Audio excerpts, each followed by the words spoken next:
Hello everybody, this video is another one of my personal games, a bit of a blast from the past. It's played on the 21st of April 2014, so nearly 2 years ago now, but I quite like this game for, for a few reasons. It was played against Alikos Ethelontis, who is a good friend of mine actually, a very good player. And I felt I had to show this game because I did a video earlier on swindling, and this will sort of be about that, really, about trying to trick your way to victory. So I was white, and the game started with c4, c5, g3, knight c6, bishop g2, g6, knight c3, bishop g7, knight f3, e6. So here we've got a symmetrical English. It's now not quite as symmetrical as it was with black's last move. But here I knew that Alikos knows the English very, very well, so I decided to play something a bit weird and random and tactical. After castling, I play a3, black castles, and now I try and make it like a Benko gambit with b4. And after takes, my idea is bishop a3 to sort of target all the pieces on this long diagonal, which, you know, I'm not lacking in pieces to attack here. So he covers the knight with his other knight, and I attack again with the queen, and he defends. So here it's interesting in this position. I actually chose here to play d4, partly because I thought that if he took, I could take his knight on b4. It would distract his knight from guarding it. So he doesn't capture, he plays d5. He's a bit like me in some regards. He likes to play fairly solid positional good moves rather than going in for speculative attacks. Not always, but I've noticed some things like that in his games. So I play rook d1, rook fd1, to put my rook on the same line as his queen. Maybe later there'll be tactics. He plays b6 to let his bishop on c8 breathe a bit. I capture, he captures, and now I make quite a big mistake. I try and advance and create more threats with knight e5. But can anyone see what's wrong with knight e5?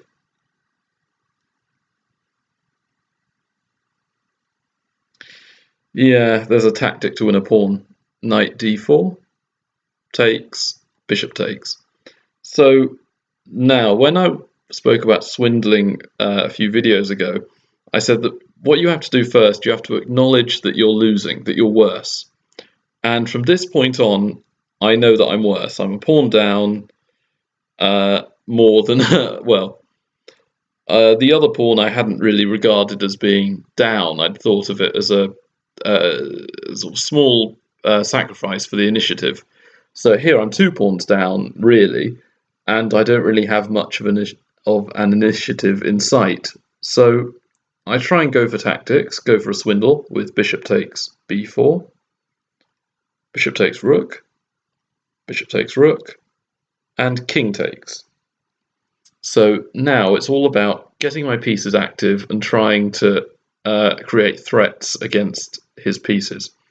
So after rook d1, he exchanges, trying to get all the way down to having nothing on the board for me to attack with, and defends the pawn with bishop e6.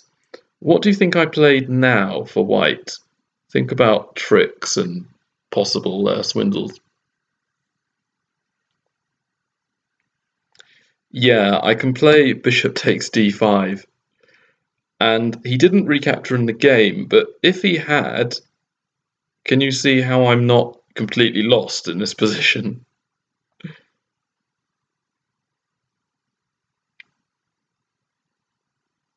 Well, I have two options. I can either play rook takes d5, queen take. Oh wait, no, I can't.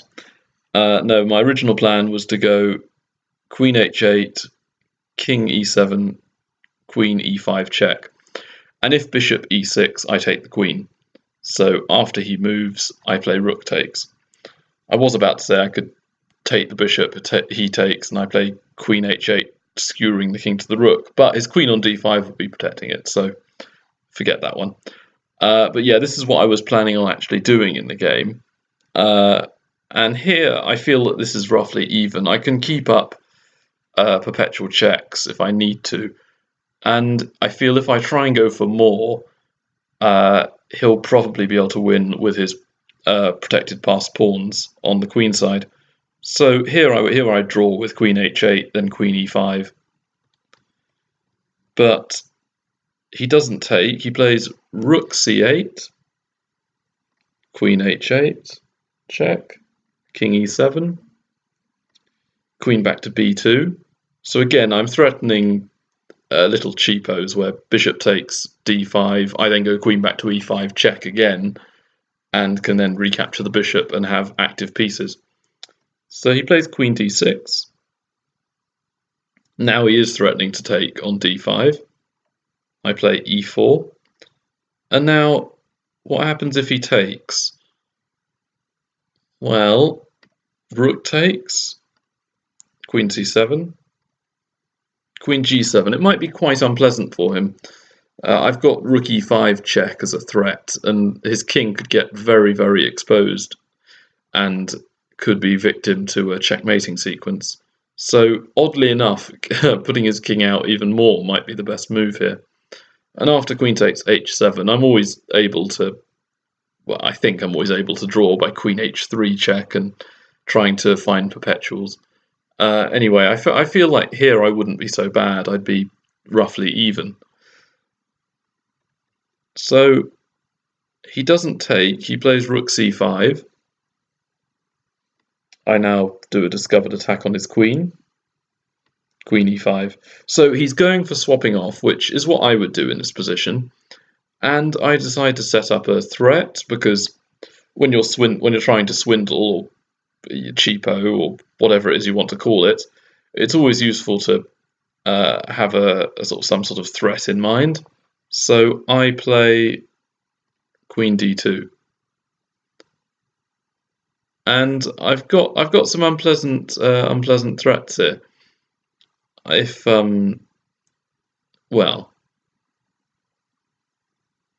if bishop takes b3, let's see what the computer thinks of that, shall we?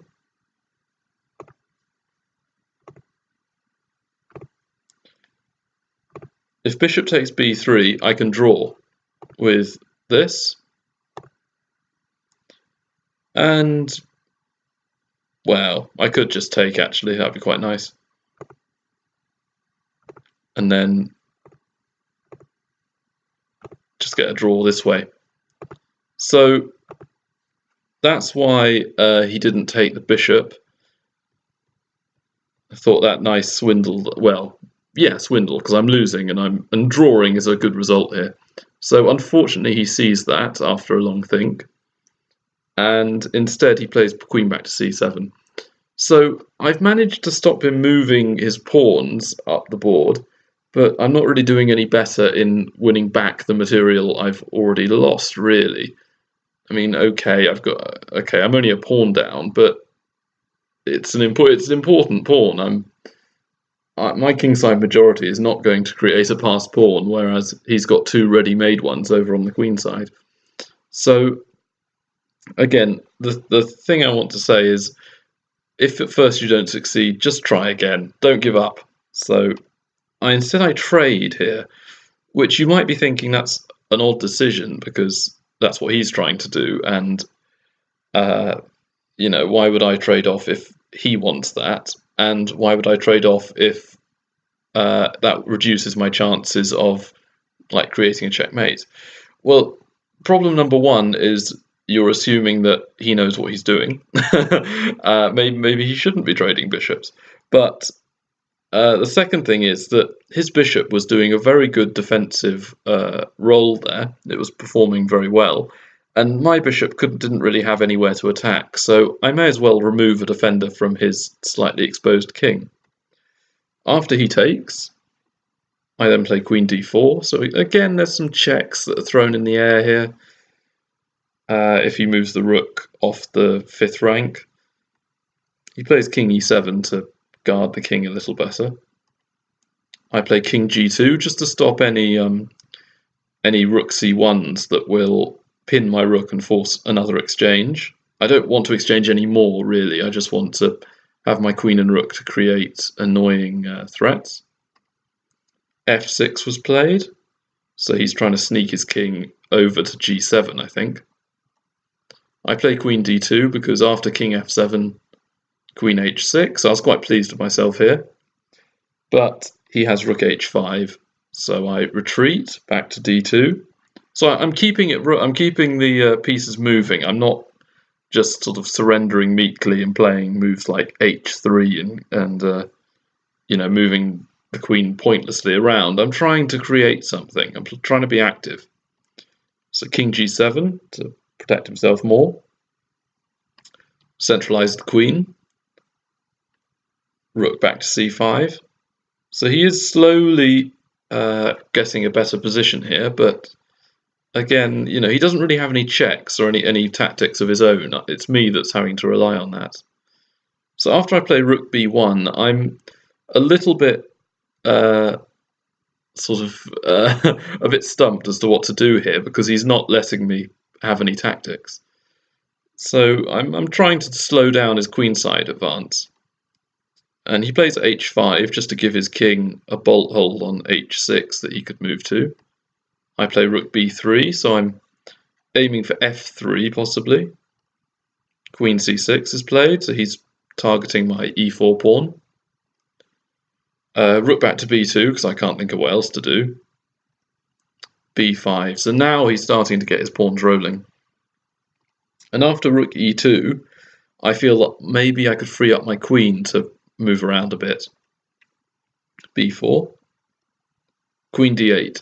So I'm trying to get around his pawns and go behind them and maybe be able to draw with queen e7. But he's not having that. He plays queen c7, queen a8. So here my plan is to put my rook on d8 and try and create some possible tactics again. b3, so he's getting dangerously close to getting a passed pawn. Rook d2. And here he plays a move just to get my queen out of the way with queen c8 check. And there's only really one move I have, which is queen a7. And in this position, what would you play as black here?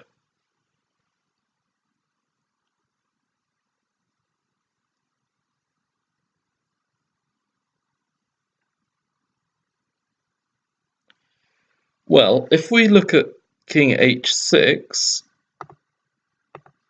then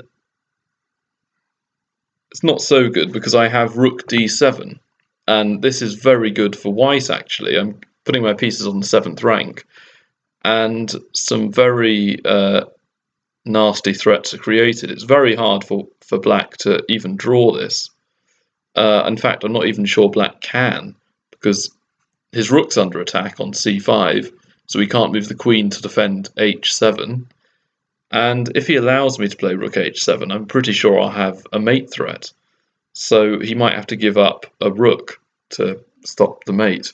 So that isn't so good. And if rook c7, then queen takes a5, and I will hopefully draw this game. Admittedly, I'll still have a hard time, but I feel here that he'll have lost a lot of his advantage. So I was happy with either eventuality, but instead he played a losing blunder, which shows that it put enough pressure and time against your opponents and anyone can lose. He played queen c7. And what did I play as white?